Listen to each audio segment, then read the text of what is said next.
2장 1절 말씀입니다.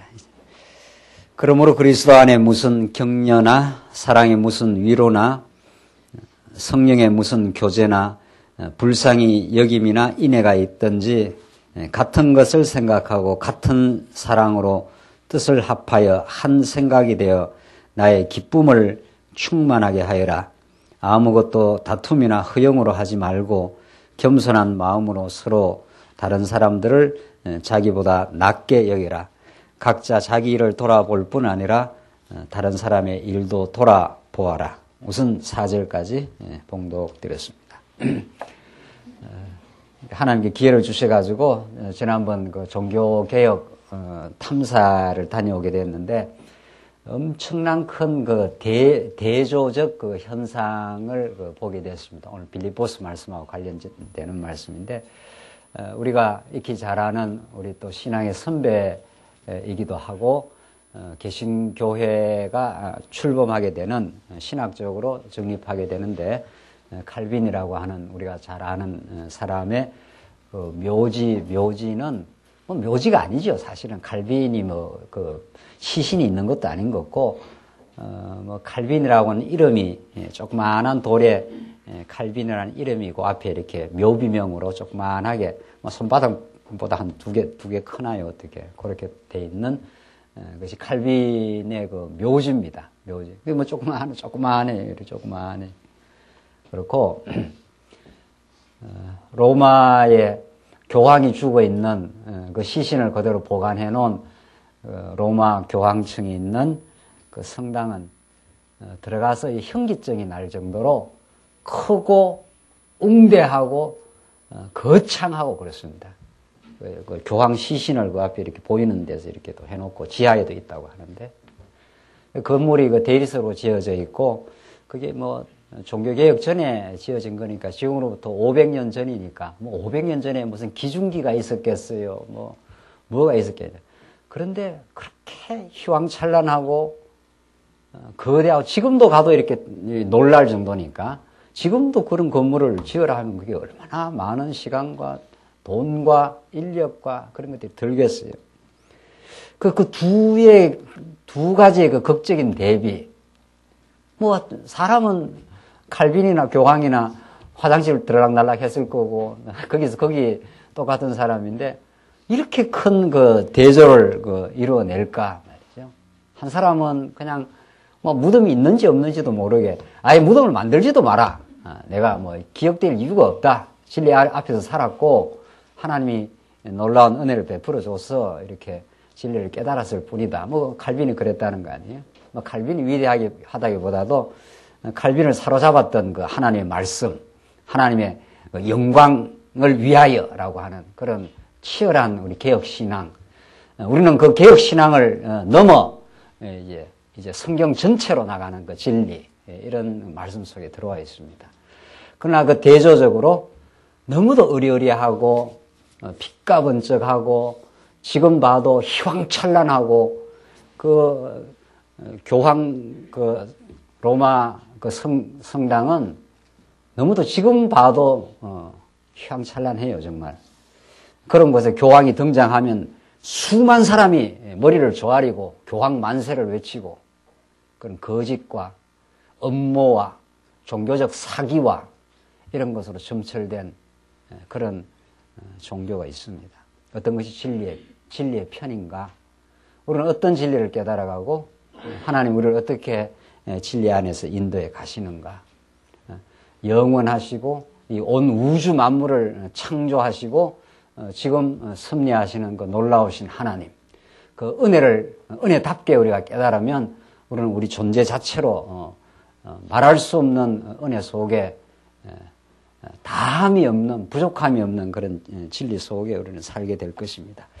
오늘 빌립보스를 우리 다가기 전에 그런 한번 생각해 보면서 사도 바울이 옥중에서 이 당대 최고의 진리를 깨달았다고 할 수 있는 하늘의 삼청천에 다녀오면서 하늘의 우주의 진리를 온몸으로 다 깨달았던 사도 바울은 지금 빌립보서를 쓰면서 로마 옥중에서 언제 죽어야 될지도 모르는 이런 처지에서 하늘의 기쁨을 실제로 누리고 있는 겁니다.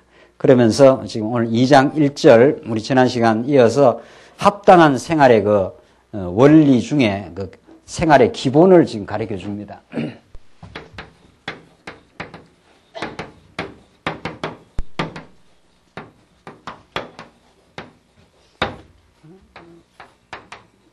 합당한 생활의 그 원리 가운데 그 기본 우리 지난 시간에 복음에 합당하게 생활하라고 사도 바울이 권면하면서 은혜를 준 목적을 우리 지난 시간에 알려줬습니다. 너에게 은혜를 주신 것은 29절 다만 그리스도를 믿을 뿐 아니라 그분을 위하여 고난도 받게 하려 함이라. 하나님 그리스도만이 우리의 머리이시고 그리스도만이 우리의 대장이시고 그리스도만이 우리의 참된 주관자인 것을 믿게 하는 거죠. 그리스도를 믿는다는 건 자기를 안 믿는 겁니다. 그리스도에게 완전히 모든 걸 의탁하고 그분의 통치와 그분의 은혜의 도우심 속에 우리 인생과 우리 교회가 진행된다 하는 것을 점점 더 믿게 되는 거죠. 그분에게 모든 게 달려있다 이렇게 믿는 거죠.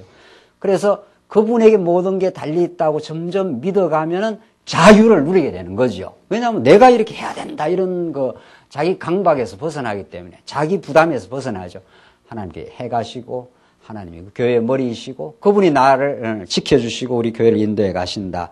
그래서 믿어지는 거죠. 믿어지면 점점 더 그분을 위하여 고난을 받게 하려 함이라. 이게 하나님의 은혜를 주신 목적이라는 거죠. 그분의 영광과 진리를 위해서 우리가 어떻게 사랑의 수고를 할 수 있을까? 그게 우리의 참 큰 기쁨입니다. 해서 은혜를 주신 기본을 우리 지난 시간까지 했고 오늘 2장 1절 계속해서 보시면은 2장 1절로 4절에는 모든 일을 뜻과 마음을 합해 겸손으로 행할 것을 그렇게 권면하는 내용입니다. 오늘 이 내용을 읽어보시면 이게 정말 사람이 하는 일이 아닙니다. 이게 그래서 우리는 지금 빌립보서에서 나오는 말씀이 예수님 오셔서 성령을 보내줘서 교회를 설립하고 양육하고 지금 무장하는 건데 진리로 무장시키고 지금 이제 생활로 무장시켜서 체제로 그렇게 살아가도록 인도하신다. 요 순서가 요 성경은 요 순차가 너무도 중요한 거죠. 요 순서대로 하나님께서 이렇게 무장을 시켜간다는 거죠. 이렇게 되는 법은 없다는 거죠. 세상은 진리가 없는 모든 이 세상은 공산주의 체제를 만들어가지고 생활을 규제하는 거죠. 그러나 그게 이제 진리가 없으면 이렇게 나가는 거죠. 역방향이 되는 거죠. 하나님께서 진리 대신 예수 그리스도를 보내주시면 진리에 붙들리면 진리에 입각한 생활이 나오는 거죠. 그래서 나는 아무것도 아니지만 하나님께서 은혜로 나를 기체 삼아서 그분의 영광의 도구로 나를 부르셨다. 이렇게 그 영광의 도구로 불렀기 때문에 부유하게 할 수도 있고 옥중에 넣을 수도 있고 그의 뜻이 지금 실현되고 있는 거죠. 모든 삶 속에 그렇게 모든 범사를 받아들이는 것 이게 진리로 생활로 무장돼 가는 거죠. 그렇게 마음의 평화를 누리고 점점 더 기쁨을 누리게 되면 그런 기쁨과 감사가 있는 사람은 체제에서 반드시 봉사하게 되겠죠. 다른 사람을 지배하지 않겠죠. 왜? 자기가 마음의 평화를 누리고 있는 거니까 진리에 의해서 실제로 그런 마음의 평안과 감사의 생활을 점점 전보다 누려가니까 사도 바울이 누리니까 지금 이런 교훈을 하는 거 아닙니까?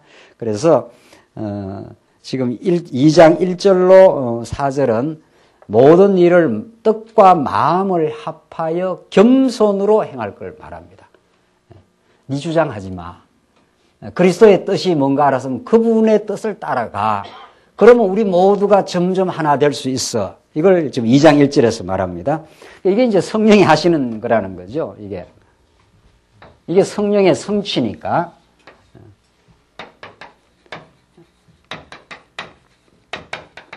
그분이 이루어내시는 일이지, 특별히 생활 문제, 우리가 지금 공부하는 그분이 이루어내는 일이지, 우리 옛자아가 병들어 버렸던, 부패했던 옛자아가 겸손하라, 한 마음으로 살아라, 이게 될 일이냐 말이죠. 절대로 안 되죠. 그래서 오늘 이게 지금 이 공부를 여기 무장하고 있지만은 이미 양육에서 공부한 거예요. 이걸 다시 다른 각도에서 반복하고 심화하고 있습니다. 성경은. 뭐 여기서도 다 지금 이야기하고 있지만 오늘 이 앞에서 지금 그걸 나중에 증명을 해드리죠. 로마서, 고린도전후서, 갈라디아서 나오잖아요. 요 내용이 더 심화된 차원에서 더 이렇게 깊이 있게 차원에서 여기에서 계속 반복이 돼요. 사실은. 진리는 예수는 그리스도라가 진리니까. 그 내용이 양육의 수준에서 이야기했던 것들이 무장의 단계에서 더 심화되게 이제 반복이 돼요. 빌립보서의 문제는 교회 안에 분열의 상황이에요. 다툼이 있단 말이죠. 분열이 있고 시기와 원망이 있었어요. 바울이 그걸 이제 듣고 너희들 그리스도의 마음을 품어 이렇게 이야기해 주잖아요. 그게 그대로 고린도전후서도 있어요. 고린도전후서에서 가르친 내용을 다시 이제 더 심화되게 지금 반복을 하고 있는 건데, 그러니까 로마서, 고린도전후서, 갈라디아서를 잘 공부한 사람은 이 뒤에 내용이 앞에서 계속 그 같은 메시지가 딴 차원에서 지금 반복이 되고 있습니다. 한번 그걸 확인해 보시죠. 그래서 2장 1절, 그러므로 그리스도 안에 무슨 격려나, 그리스도 안에서 격려가 너희 안에 있다면은 그런 말이거든요. 그리스도가 우리를 격려, 힘을 공급을 해주죠. 그 다음, 나 사랑의 무슨 위로나, 하나님의 그 사랑 속에 우리가 참된 그 위로가 있는 거니까. 그리고 성령의 무슨 교제나, 진리의 영 안에 있으면 우리가 진리 안에 교제를 하는 거죠. 진리 안에. 진리의 깨달음, 진리에 비추어진 나의 정체성, 이런 걸 가지고 우리가 진짜 교제가 되는 거죠. 성령의 교제하는 것은. 그러나 성령께서 진리를 우리 공급하지 않으면 그냥 세속적 지위로 교제를 하잖아요. 세상에서는. 너는 사장, 나는 뭐 과장, 뭐 이런 걸로 교제가 되니까 이게 한 마음이 되겠어요. 거기는 절대로 한 마음이 안 되는 거죠. 굴종, 지배, 통제, 이런 것들이 작동을 하는 거죠. 그러나 우리 그리스도 안에서, 성령 안에서 교제를 하면은 우리가 옛사람을 보지 않는 거 아니에요. 그리스도 안에서 한 지체, 그리스도 안에서 하나님의 사랑을 받는 하나님의 백성, 이렇게 우리가 교제를 하기 때문에 우리가 그런 점점 옛사람의 조건들이 점점 안 보이고 하나님의 사람으로서의 영혼을 우리가 자꾸 만나게 되는 거죠. 우리 교회 와서. 그렇잖아요. 그렇게 되니까 그 사람과 같은 마음도 가지게 되고 그 영혼에 대해서 긍휼한 마음도 생기고 이렇게 되죠. 안 그러면 자꾸 부러움이 생긴다든가, 저 사람 어떻게 하다 저렇게 잘 사나, 나는 왜 이렇게 안 되나, 이런 어떤 벌써 비교 판단이 우리 안에 생기는 거는 성령 안에서 교제하는 게 아니라 진리 안에서 교제를 하는 게 아닌 거죠, 이미. 그렇잖아요.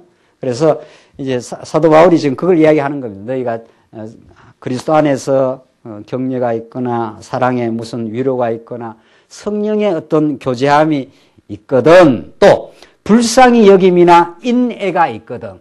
이 불쌍히 여긴다는 게 정말 그리스도가 주신 마음이에요. 불쌍히 여기는 것도 두 가지가 있습니다. 하나는 세속적인 불쌍히 여기는 게 있고 정말 진리 안에서 불쌍히 여기는 게 있습니다.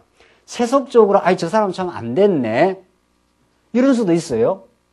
그거 굉장히 다른 사람을 위하는 것 같아도 그것이 다른 사람을 진짜 위하지 않는 그 불쌍히 여김이 있습니다. 자기의 처지가 좀 불쌍하니까 그렇게 보이는 겁니다. 그럴 수가 있어요. 다른 사람이 이렇게 불쌍히 여기는 거. 좀 안 됐네, 이러면서 지나가는 거 있잖아요. 그게 자기 처지의 반영일 수가 있습니다. 진짜 그리스도 안에서 다른 지체를 불쌍히 여긴다 하는 것은 그리스도의 지체로서 바라보고 나도 그리스도 안에서 공급받고 그리스도 안에서 새로운 자아의 탄생을 경험해 본 사람. 내 인생은 하나님 앞에서 아무것도 아니었지만 하나님 나를 복되게 하셨고 하나님 나를 든든한 인생으로 만들어 주셨는데 제가 진리를 아직 깨닫지 못해서 방황하고 갈등하고 있구나. 그 진리에 비추어서 그 사람을 보는 거지 인간적 조건으로 이렇게 불쌍히 보는 게 아닙니다. 사도 바울, 밖에 있는 영혼들이 사도 바울을 참 바울이 불쌍하다 하면 바울이 뭐라 그러겠어요? 내 불쌍하지 않아 이랬을 거예요. 불쌍하지 않아. 당신의 그런 기준으로 날 보지 마. 하나님의 은혜 속에 지금 잘 살고 있어. 이럴 거예요, 아마. 그래서 우리가 일반적으로 진리 안에서 긍휼히 여기는 게 아니라 인간적으로 이렇게 긍휼히 여기는 것은 상당히 자기 우월 의식의 그 반영이기도 합니다. 내가 이만큼 잘 나가고 있다고 하는 그 반영이기도 해요. 자기 어리석음의 표현이기도 하고. 그래서 정말 다릅니다. 정말 우리 진리 안에서 우리가 만난다는 건 그리스도의 지체임을 우리가 인정하는 것이고, 저분이 하나님을 더 참 깊이 알았으면 좋겠다. 진리 안에 참 자유가 있었으면 좋겠다. 이런 거지. 인간적 처지에 대해서 뭐 불쌍히 여기거나 뭐 도와주거나 이런 차원이 아니라는 거죠. 사람이 다른 사람을 도와주면서 얼마나 자기 입장을 공고히 하는 수가 있습니다. 얼마든지 그럴 수 있는 겁니다, 인간은. 그래서 여기 나오는 것들은 정말 신령한 차원이고 정말 머리 대신 그리스도 안에서 주어지는 순수한 마음들입니다. 이게 그러니까 사람이 만들어낼 수가 없다는 거죠. 그래서 2절 같은 것을 생각하고 같은 사랑으로 뜻을 합하여 한 생각이 되어 다 같은 말이에요. 얼마나 같은 걸 많이 반복을 합니까? 같은 것 생각하고 같은 사랑으로 뜻을 합하여 한 생각이 되어 나의 기쁨을 충만하게 하라. 사도 바울이 아비와 같은 심정, 그리스도의 마음 이런 게 있어서 너희들이 정말 하나가 되길 바란다. 그 어떻게 하나가 되겠느냐 말이죠. 그런데 3절 보시죠. 아무것도 다툼이나 허용으로 하지 말고 겸손한 마음으로 서로 다른 사람들을 자기보다 낮게 여기라. 이게 가능합니까? 여러분들 이야기를 좀 하시죠. 다툼이나 허용으로 하지 말고 뭐라고 했습니까? 서로 다른 사람들을 자기보다 어떻게 해요? 낮게 여기라. 이게 우리 병들었던 과거의 우리 옛자가 이게 가능한 일이냐 말이죠. 절대로 가능하지 않는 것이고, 그래서 이게 성령이 하시는 일입니다. 고린도전서랑 가보시죠. 어떻게 고린도 교회가 싸움박질을 하고 살았는가? 고린도전서 3장 1절을 보십시다. 다 이거 우리의 이야기예요, 지금. 고린도전서 3장 1절 한번 봅시다.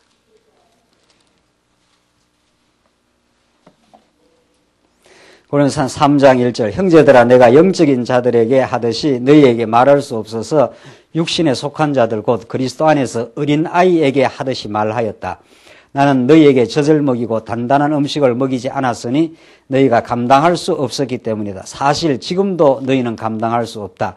너희는 아직도 육신에 속한 자들이다. 너희 가운데 시기와 다툼이 있으니 너희가 육신에 속하여 사람을 따라 행하는 것이 아니냐. 너희 가운데 뭐가 있어요? 시기와 뭐가 있습니까? 다툼이 있으니 이렇게 되어 있어요. 4절.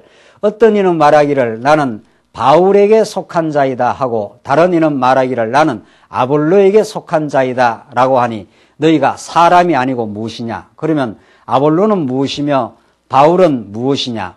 우리는 너희를 믿게 한 사역자들이며 주께서 우리 각자에게 맡겨 주신 대로 일했을 뿐이다. 이게 사도 바울의 자기 정체성이에요. 주께서 우리 각자에게, 나 바울에게 맡겨서 주신 대로 일했을 뿐이다. 내가 주관자가 아니다. 지금 그 말 아닙니까? 그러면서 6절, 나는 심었고 아볼로는 물을 주었으나, 그 다음 뭐라고 되어 있습니까?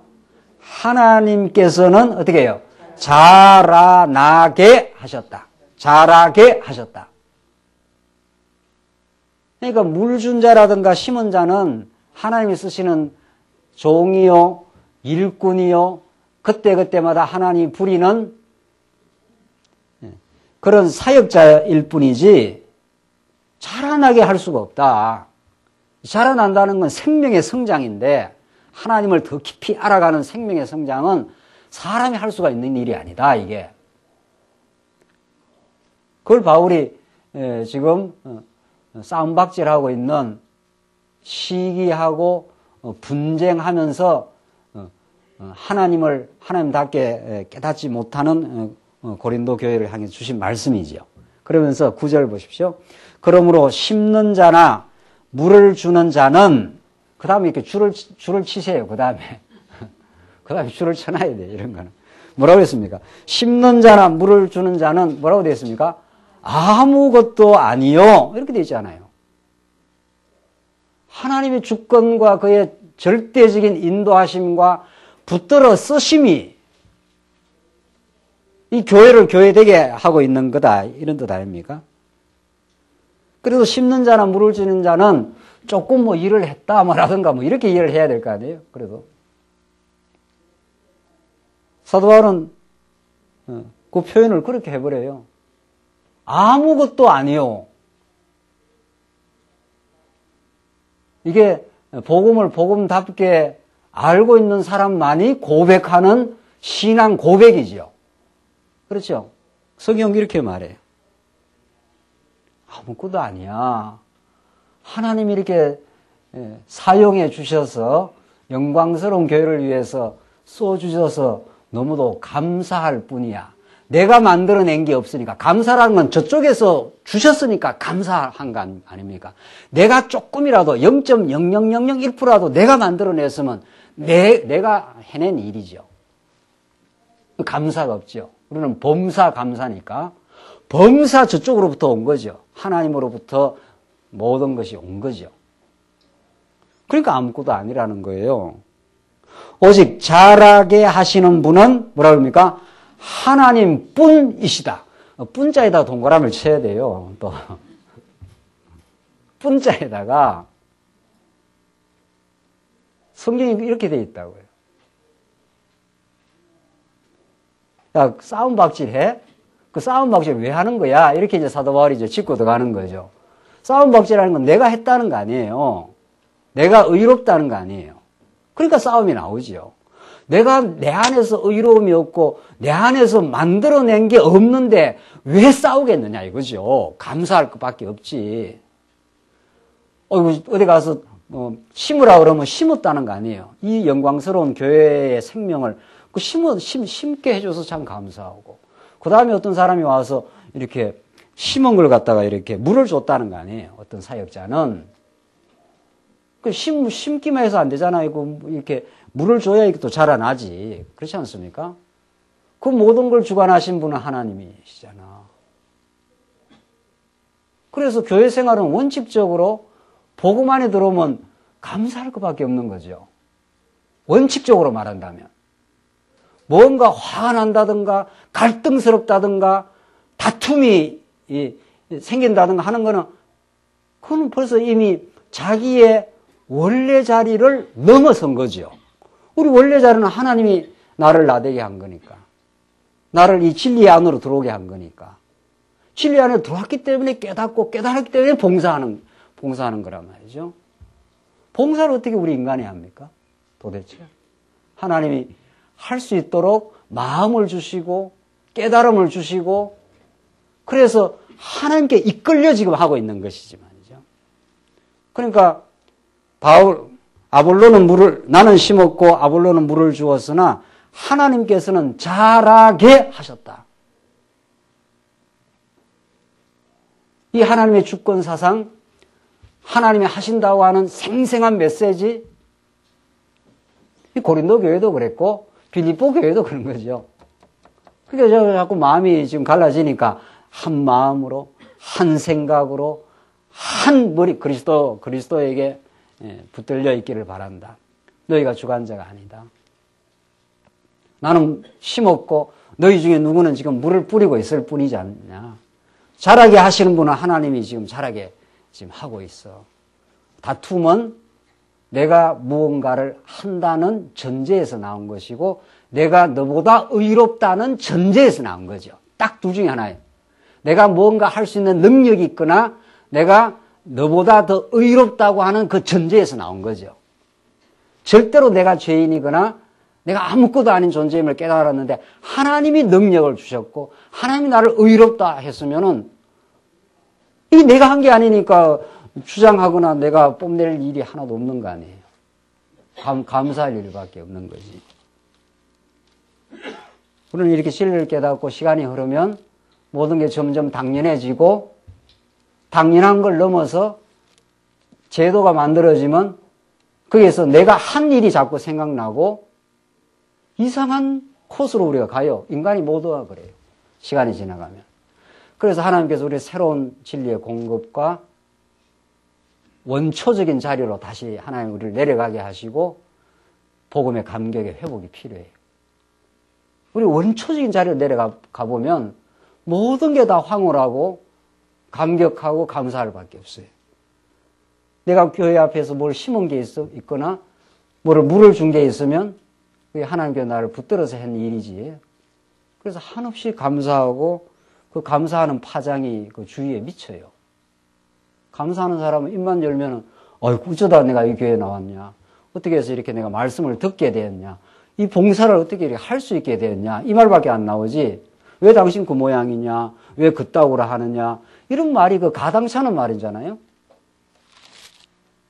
이 가능하지 않아요. 원칙적으로 말한다. 우리 말씀 앞에 제대로 쓰기만 한다면.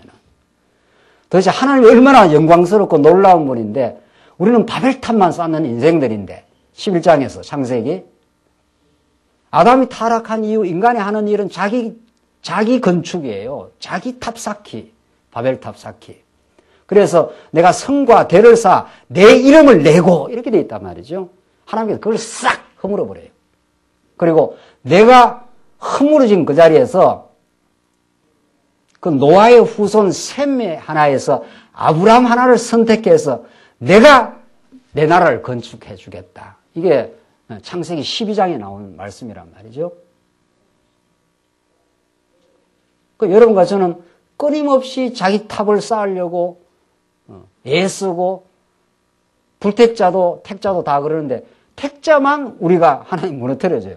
불택자는 잘 쌓아가고 끝까지 가서 지옥 가고 우리는 하나님이 꼭 우리를 무너뜨려줘요.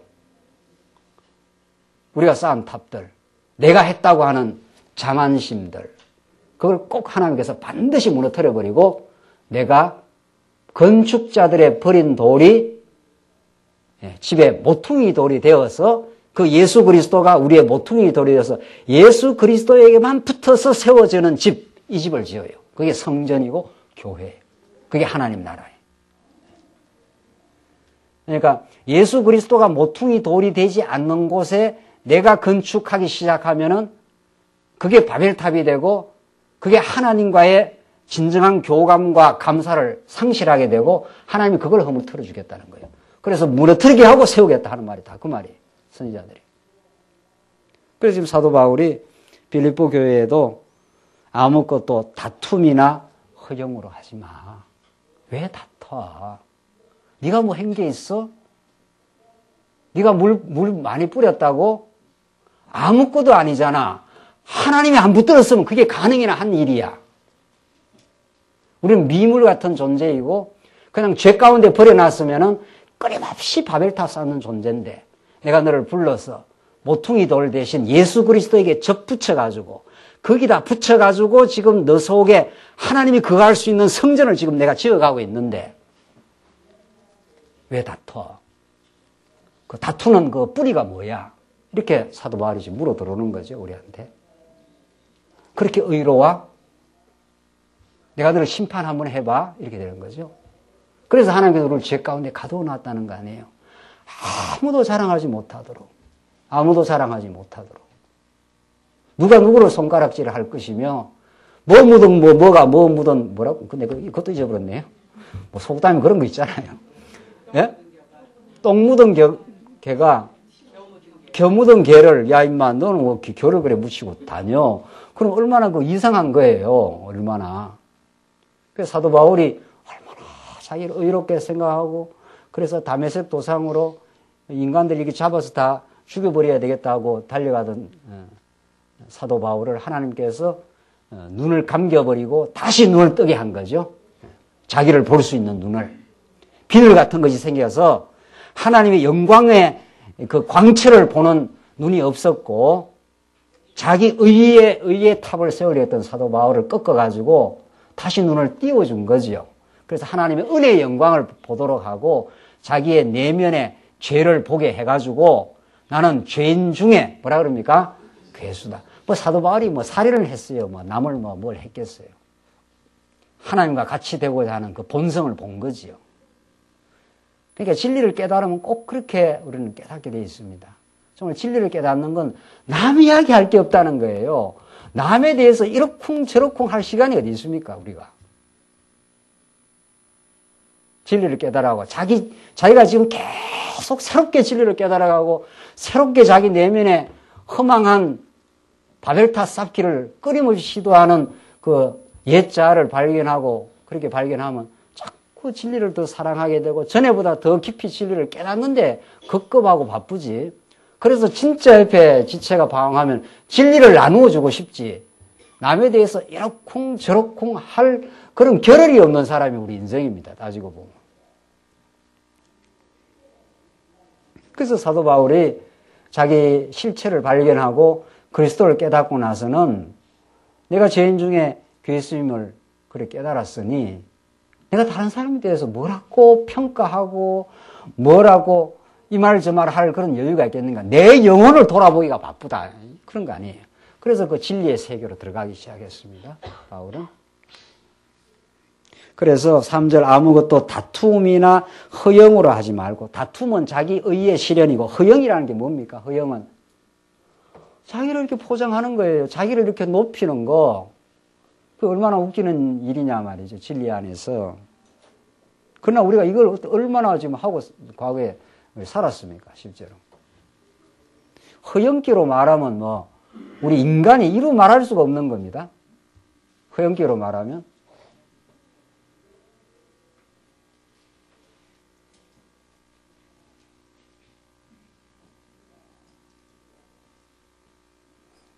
속이 비어 있으면 진리가 우리 안에 내면에 가득 차 있어서 그리스도 안에 만족과 기쁨이 없으면 뭐라도 껍데기라도 뭘 만들어야 되지 않겠나요?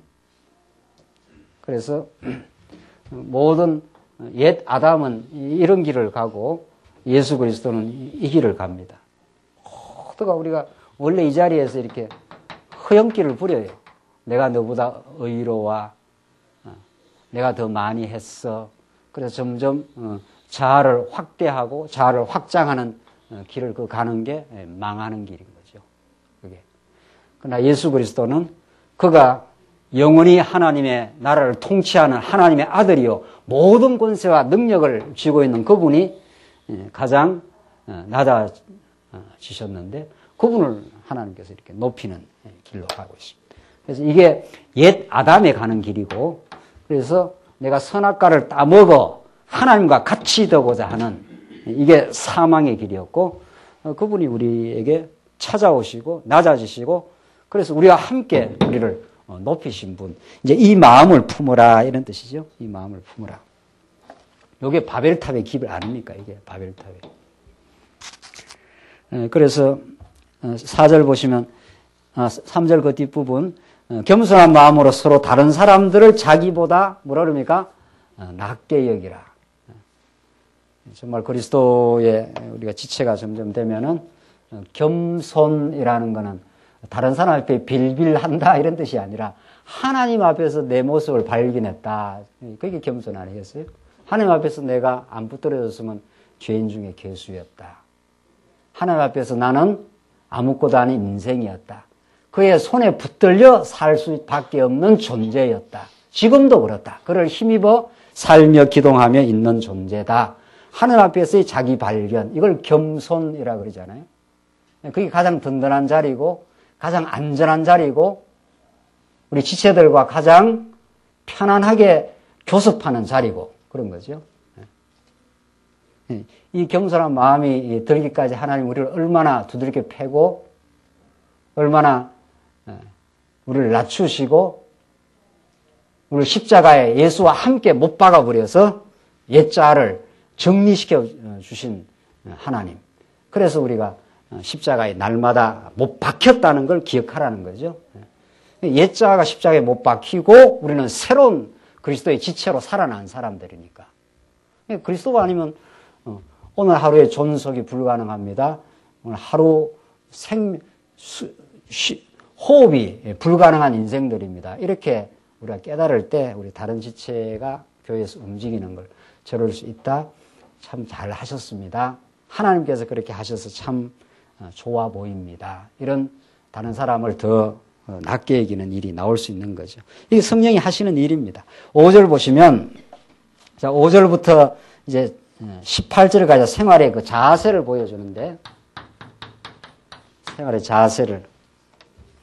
5절 봅시다. 너희 안에 이 마음 곧 그리스도 예수님의 마음을 품어라. 그분께서 본래 하나님의 형상이면서도 하나님과 동등 되심을 취하려 하지 않으시고 도리어 자신을 비워 종의 형체를 취하여 사람들과 같이 되셨으며 사람의 모양으로 나타나셔서 자신을 낮추시고 죽기까지 순종하셨으니 곧 십자가에 죽으셨다. 이게 절정입니다. 가장 높고 가장 위대하신 그분이 가장 낮고 가장 저주스러운 가장 무력한 자리까지 하나님께서 낮추심. 이 하나님의 비하, 하나님의 자기 낮추심, 이걸 통해서 하나님의 무궁한 은혜를 증명하고 계심, 이런 거죠. 이게 정말 우리가 할 수 있는 일이 아니잖아요. 우리는 끊임없이 이게 높아지려고 하는 거니까. 창세기 한번 11장 한번 보십시다. 창세기 11장. 바벨탑 사건을 한번 보시죠. 창세기 11장 한번 보시죠.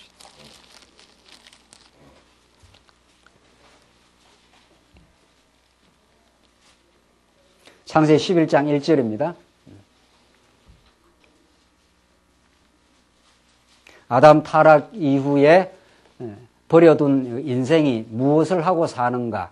거기에 우리도 다 포함된 인생들인데 11장 1절 온 땅의 언어가 하나였으며 말도 하나였다. 사람들이 동쪽으로 이주하다가 시날 땅에서 평지를 발견하고 거기에 거주하였으며 그들이 서로 말하기를 자 우리가 벽돌을 만들어 단단히 굽자 하고 벽돌로 돌을 대신하여 역청으로 진흙을 대신하였으며 그러니까 벽돌을 단단하게 만들어가지고 절대로 무너지지 않는 바벨탑을 한번 만들어보자. 그래서 역청으로 다 발라가지고 끈끈한 역청으로 발라가지고 폭풍이 일어나도 무너지지 않는 자아의 탑을 한번 건설해보자. 이런 거죠. 4절 자 우리가 우리의 성읍과 탑을 뭐라 그랬습니까? 건축하여 이렇게 되어 있어요. 이 땅의 모든 인생은 건축자입니다. 진리로 건축되어지는 집이 있는가 하면은 자아로 건축되어지는 집이 있을 뿐입니다. 둘 중에 하나예요. 인간은 이 땅 위에서 건축하고 싶어 합니다. 그래서 건축해서 어떻게 하려고? 건축하여 그 꼭대기가 하늘에 닿게 하여 우리의 뭐라고 그랬습니까? 이름을 내고 했지 않았어요? 신문에 내 이름 나오면 얼마나 신기한지 몰라요. 네. 신문 그래 말이죠. 이름이 났나 안 났나 이렇게 신문 보면 그렇게 우리가 명예에 죽고 살아요. 근데 명예가 손상이 오면 죽고 싶은 거 아니에요. 네. 명예가 빛난다면 무슨 일이라도 하죠. 무슨 일이라도.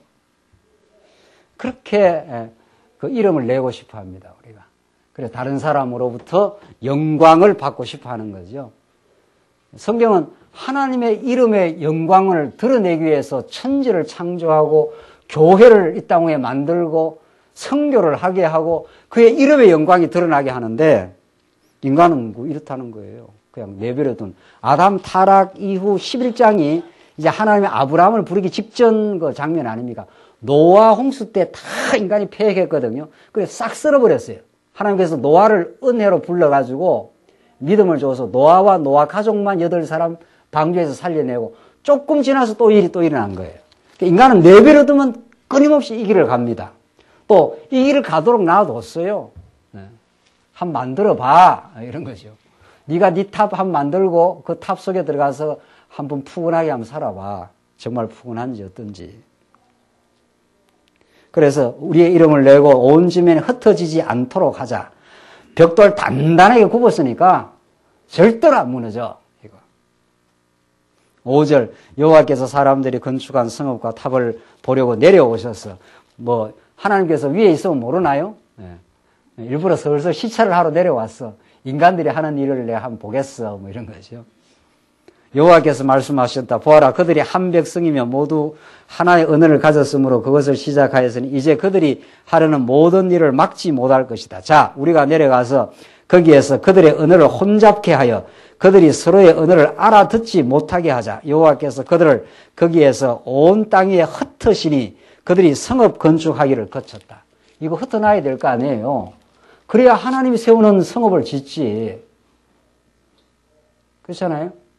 그래서 여러분과 제 삶 속에 부단히 무너뜨리고 하나님이 세우는 그 일이 있습니다. 이 절정의 예수 그리스도가 우리의 모든 허탄한 죄를 걸머지시고 십자가에서 무너진 거죠. 예수가 십자가에 안 무너졌으면 우리가 그와 함께 십자가에 못 박히고 십자가에서 함께 살아나지 않았으면 계속 일만 합니다. 일만 하다가 죽어요. 계속 잘나고 싶고 계속 남 이겨먹고 싶고 더 빛나고 싶고 교회일도 더 멋지게 해서 여러 사람으로부터 칭송받고 싶고 뭐 그런 거죠. 오늘 지교회 모였는데 누가 더 많이 모였냐 뭐 이런 거 뭐 할 수도 있고 말이죠. 하나님이 그런 우리의 속을 잘 아셔요. 그래서 내가 무너뜨려 줄게. 네가 못 무너뜨리잖아. 벽돌을 얼마나 단단하게 굽어가지고 엽청으로 발라가지고 폭풍이 와도 안 무너지는 성읍을 우리가 만드니 내가 무너뜨려야 되지 않겠니? 그리고 내가 언약으로 내가 나를 세워주지. 그게 12장 1절이에요. 거기서 셈의 아들 중에 아브람 하나를 갈대아 우르에서 불러내가지고 갈대아 우르가 어디예요? 그게 바벨론 아닙니까? 바벨론. 이사야 계시록 말하면 무너졌도다 무너졌도다 바벨론이여 하면서 하나님 바벨론을 붕괴시켜버리고 하나님이 세우는 나라를 세운단 말이죠. 하나님이 세우는 나라를 여러분과 지금 세워요. 그리고 12장 1절을 보십시오. 여호와께서 아브라함에게 말씀하셨다. 너는 내 땅, 내 친족, 내 아버지의 집에서 떠나. 그곳은 네가 살 곳이 아니야.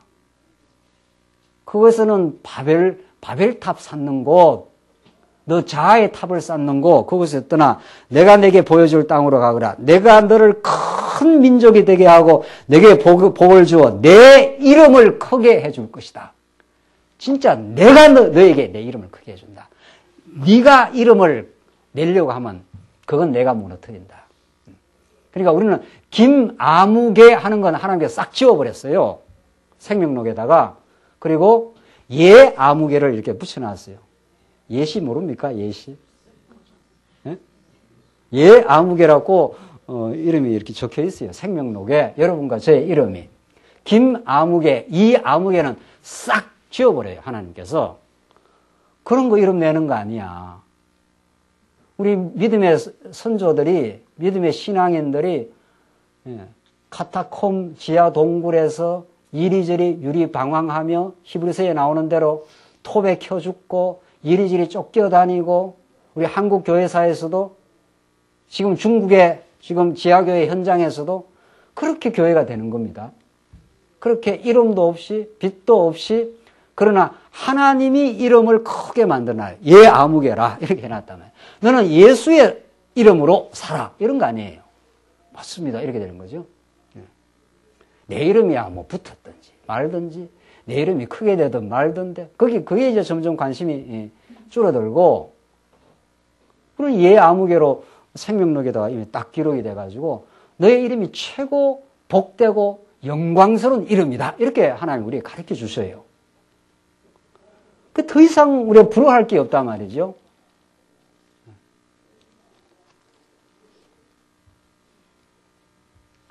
세상에 재벌 아들만 돼도 살아가는데 평생 살아가는데 부러울 거 없이 살 것 같은데 말이죠.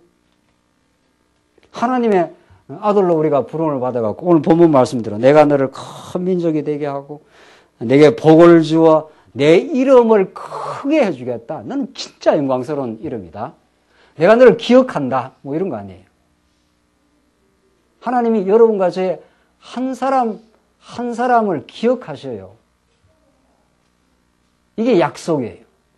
이게 약속대로 하나님 여호와 이름을 우리에게 가르쳐 주시고 그 영원한 복을 우리에게 주시겠다. 너무 그렇게 탑사하려고 애쓰지 마.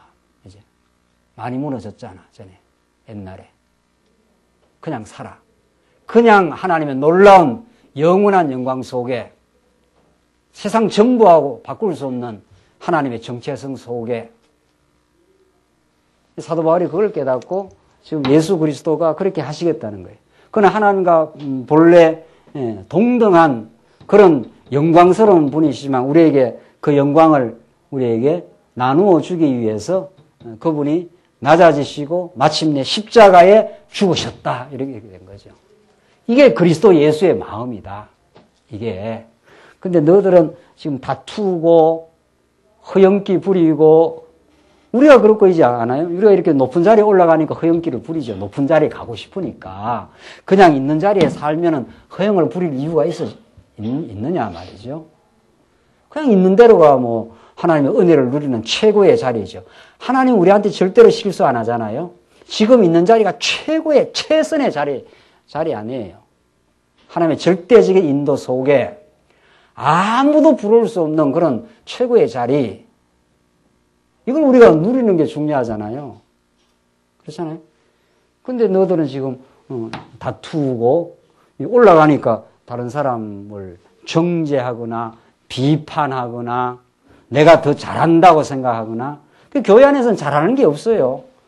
하나님께서 교회 안에서 교회를 세워가는 일에 우리가 쓰여주면은 감사할 뿐이죠. 그 진짜 은사가 있으면 그 은사는 자기를 위한 게 아니잖아요. 다른 지체에게 도움이 되면 얼마나 좋은 거예요. 이런 은사를 통해서 내가 교회를 세워가는데 기여할 수 있게 하셨으니까 참 놀랍고 감사한 신기한 일이다. 나 같은 인생이 이렇게 되는 거죠.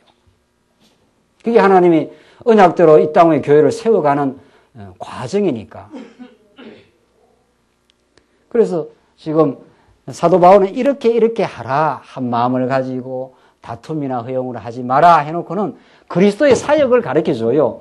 이분이 하신 일이고 이분의 마음이 와야 되어지는 일이다. 이게 이분을 가르쳐주는 분이 누구예요?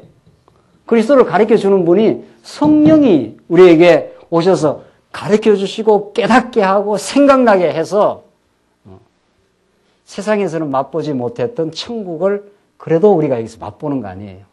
야, 이 교회 오니까 있는 대로 봐주네 이런 거 아니에요.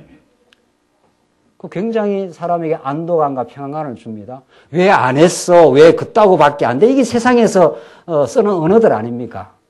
부장이 과장 불러놓고 왜 그따구밖에 못해? 더 열심히 해. 그래갖고 월급 받겠어? 이런 언어들 아니에요. 전부 세상에는. 공부에 그렇게밖에 안 해. 더 잘해. 이런 거예요. 교회는 그런 언어를 쓰는 데가 아니죠. 하나님의 은혜야. 내가 이렇게 봉사할 수 있는 게 놀라운 일이야. 모든 게 다 놀라워요. 어쩌다 내가 이렇게 진리를 위해서 수고하게 되었어? 어쩌다 저 영혼이 이렇게 말씀을 듣고 교회를 봉사하며 살 수 있는 놀라운 하나님의 섭니다.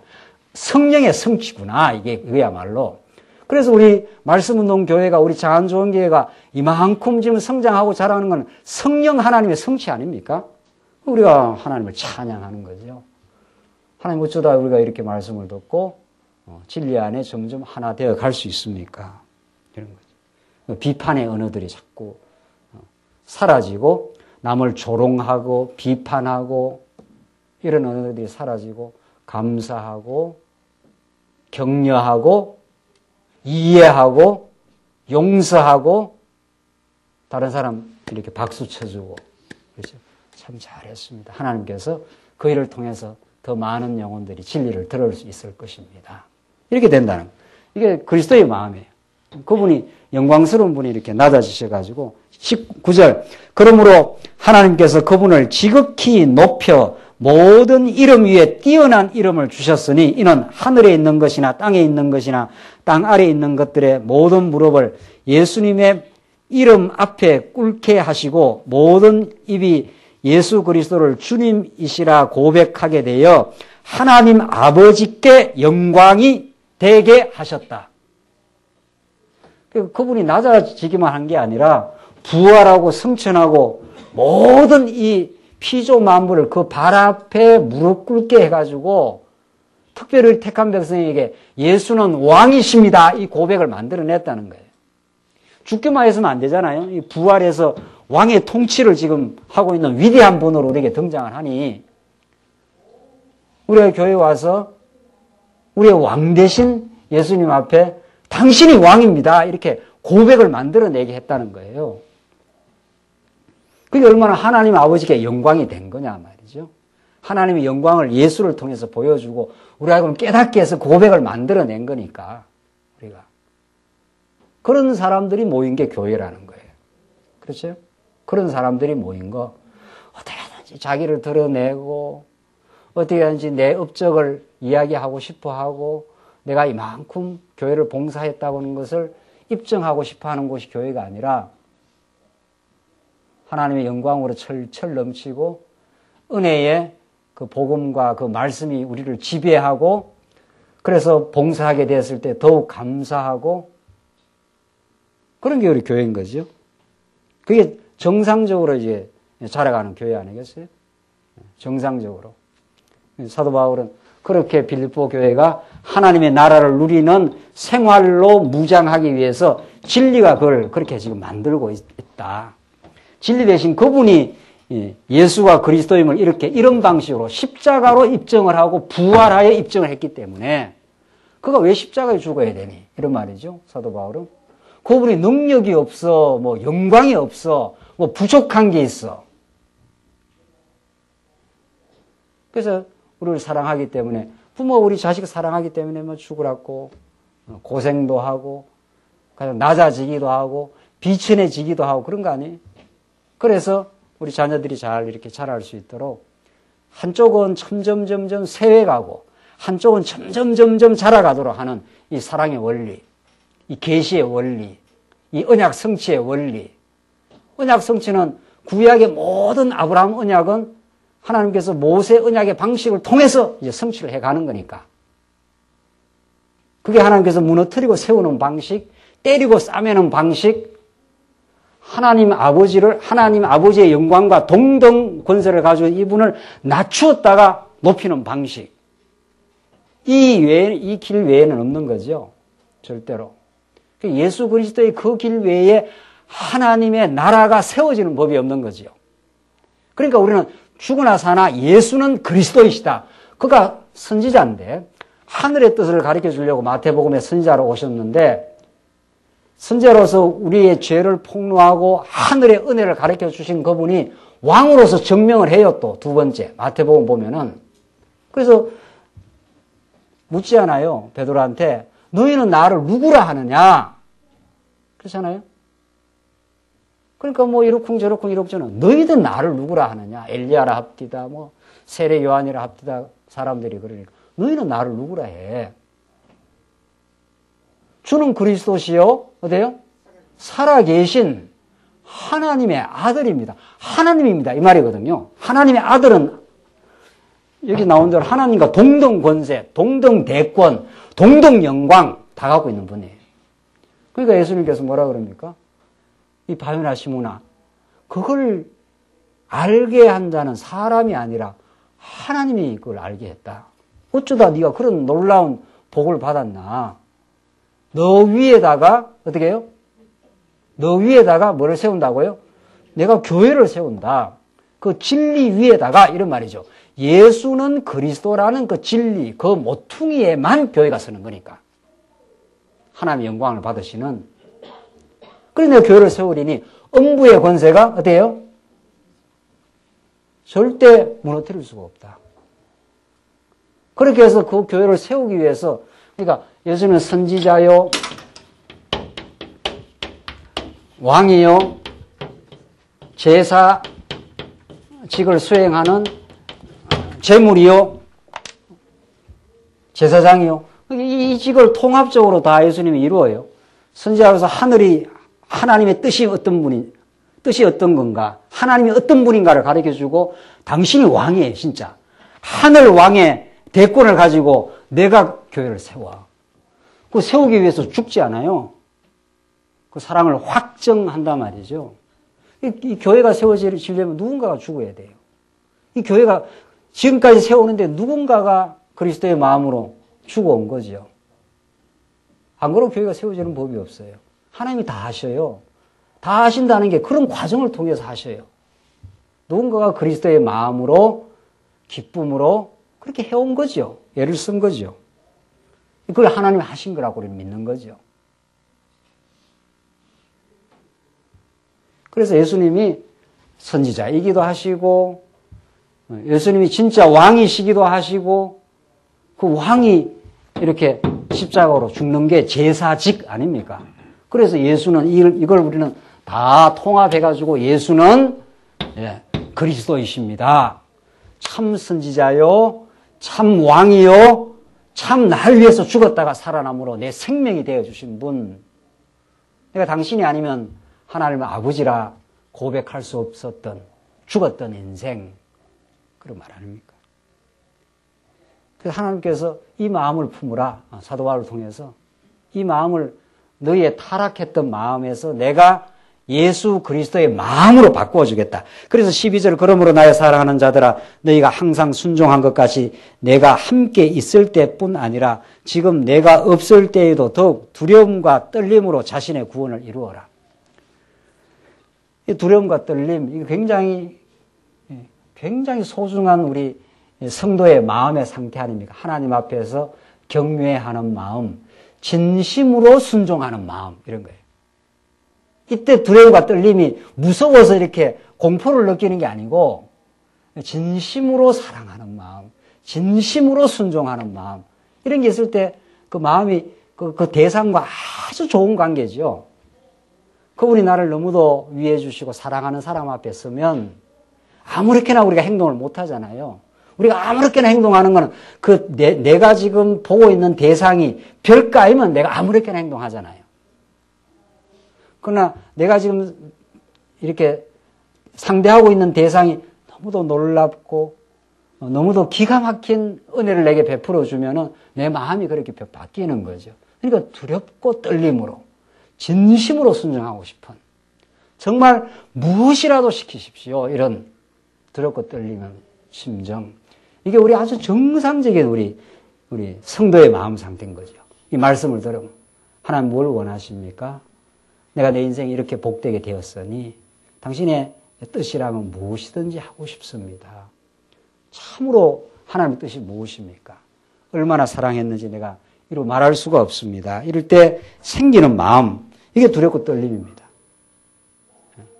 우리 좋은 사람 만나러 갈 때 늘 두렵고 떨리고, 교회 올 때 새로운 우리 지체들과 진리를 나누고 싶을 때 두렵고 떨리고, 우리 청년들 몇 사람 만났어요? 우리 청년들이 우리 말씀을 어떻게 듣고 있나? 내가 오늘 식사하면서 이렇게 대화 자리로 오는데 여기 약간 두근두근해요. 아주 좋더라고요. 여러분은 누군가 만나서 이 진리로 교감하고 함께 신앙을 고백하는 그런 사람들과 만나는 걸 참 이렇게 반기고 설레고 두려움과 떨림이 있고 이러면 참 복입니다. 교회 왔는데 저 인간 또 만났네? 뭐 이러면 아주 비극적이에요. 아주 비극적입니다. 그렇잖아요? 우리 지체들에게 대해서 호기심이 있고 궁금하고 진리를 잘 깨달아 가는지 얼마나 진리 안에 위로와 세임을 얻고 살아가는지 이런 것들이 궁금하기 때문에 다가가고 우리가 묻고 주 안에 평안한지 잘 지내는지 이렇게 해서 서로 자꾸 다가가기 때문에 교제가 활발해지는 거죠. 진리를 깨달으니 이렇게 새로운 마음이 생기네. 이런 걸 같이 또 나누고 싶어서 나누면 그 두렵고 떨리는 마음. 그렇구나. 정말 내가 새롭게 깨달았네. 그렇게 새롭게 깨달으니 너무 좋으네. 내가 잃어버렸던 하나님의 은혜를 다시 상기시켜 주어서 참 감사하네. 절대로 우리 신앙생활 혼자 하는 거 아닙니다. 이미 우리는 진리 대신 그리스도의 지체로서의 생활에 사도 바울이 지금 빌립보 교회 성도에 대해서 얼마나 관심이 많습니까? 그렇잖아요. 자기 자식 이상으로 지금 관심이 있는 거 아니에요. 우리가 자식에 대한 관심 그 이상으로 있는 거예요. 사도 바울은 지금 빌립보 교회에 대해서 아주 정상적이에요. 그러니까 그래서 두려움과 떨림으로 너희 자신의 구원을 이루어라 이렇게 명령하신 하나님은 바로 뒤에 13장 너희 안에서 행하시는 분은 누구라 그럽니까? 하나님이시므로 그분의 기쁘신 뜻을 위하여 너희로 자원하여 행하게 하신다. 이 행하게 에너자이즈 이런 뜻인데 막 에너지를 막 공급한다 이런 뜻이에요. 복음을 깨달으면 그냥 있을 수가 없는 거죠. 자꾸 더 말씀을 말씀 고기 맛도 먹어본 사람이 자꾸 더 먹는다고 자꾸 말씀을 이렇게 깨닫고 새롭게 깨닫는 사람이 점점 말씀을 더 듣습니다. 그리고 나누고 싶습니다. 진짜. 행하게 하세요. 그러니까 말씀을 깨달았는데 안 나누고 싶다. 이게 불가능한 명제예요. 말씀을 깨달으면 같이 나누고 싶다. 그래서 행하게 자원해서 이렇게 해요. 자원해서 하고 싶어서 한다. 이런 뜻이죠. 우리 안에 그런 마음을 주신 하나님, 정말 자원해서 성도들과 호기심을 가지고 두려움과 떨림으로 우리 지체들이 어떻게 신앙생활을 하나. 이게 우리 모든 먼저 깨달은 사람들의 아주 정상적이고 자발적이고 또 그 영혼에게 좋은 신기한, 그래서 우리 지체를 만날 때 무뚝뚝해지지 않습니다. 이렇게 못 만나야 될 사람 만난 것처럼 슬쩍 지나가는 게 아니라 만나서 참 반갑고 알고 싶고 진리, 내가 깨달은 진리를 함께 나누고 싶고 이런 아주 정상적인 생활의 무장으로 하나님께서 우리를 틀림없이 그렇게 인도하십니다. 이게 성령께서 하시는 그리스도의 마음입니다. 그리스도의 마음. 그분은 네가 날 찾아와가 아니라 그분이 우리를 향해서 세상 미말에 있는 우리를 향해서 찾아와시고 다가와 주신 하나님. 그러므로 우리도 우리의 지체들에게 다가가고 마음을 열고 진리 안에서 평안을 나누는 그런 진짜 두렵고 떨리는 기쁨의 삶이 여러분과 저에게 있게 될 것입니다. 기도하십시다. 자비하신 하나님 아버지 은혜를 감사합니다. 우리 안에 자원하는 마음을 주시고 그리스도의 마음을 주셔서 전날에 허영과 다툼으로 저희들 칠갑을 했던 우리 인생들, 우리에게 이제 마음에 하늘의 평강을 주시고 진리의 기쁨을 주셔서 우리가 그리스도의 마음으로 우리가 다가가고 교회를 이루어가며 진리를 나누고 싶은 마음이 생겼습니다. 이 진리가 우리 교회를 더욱 따뜻하게 만들어 주시고 또 풍성한 진리 안의 교제의 삶으로 인도하시옵소서. 예수님 이름으로 기도합니다. 아멘.